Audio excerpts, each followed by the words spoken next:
In the book of Ezra, chapter 5, we see how God shows favor to his people through emboldening their diligence. This diligence was an extension of their faith in God. We see this in the first two verses, which states that Zerubbabel, son of Shealtiel, and Joshua, son of Jozadak, set to work to rebuild the house of God in Jerusalem, and the prophets of God were with them, supporting them. We see an example of the importance of prayer backing the works of man's hands and his heart. This faith in God that they were using to build the temple was so strong that it defied the adversaries that were against them. These were the leaders of the Trans-Euphrates, Tattenai, who was governor, and Shethar-Bozenai, an administrator, along with other associates of theirs. The Jews were so emboldened to continue in the work of God to rebuild the temple that it shocked their adversaries, and they in turn reported them to the king via a letter.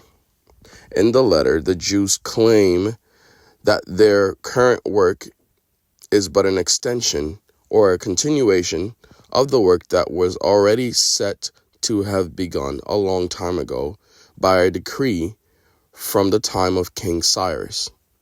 And so, this decree was begun by a man named Sheshabar, who came and laid the foundations of this current house of God in Jerusalem.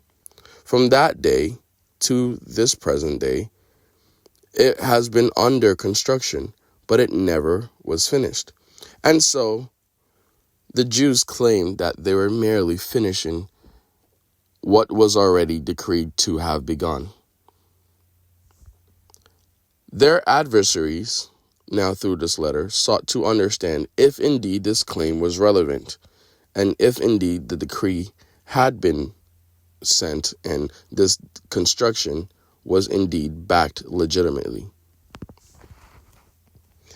This chapter displays how one must be steadfast and headstrong when it comes to continuing what God has ordained over one's work and one's life.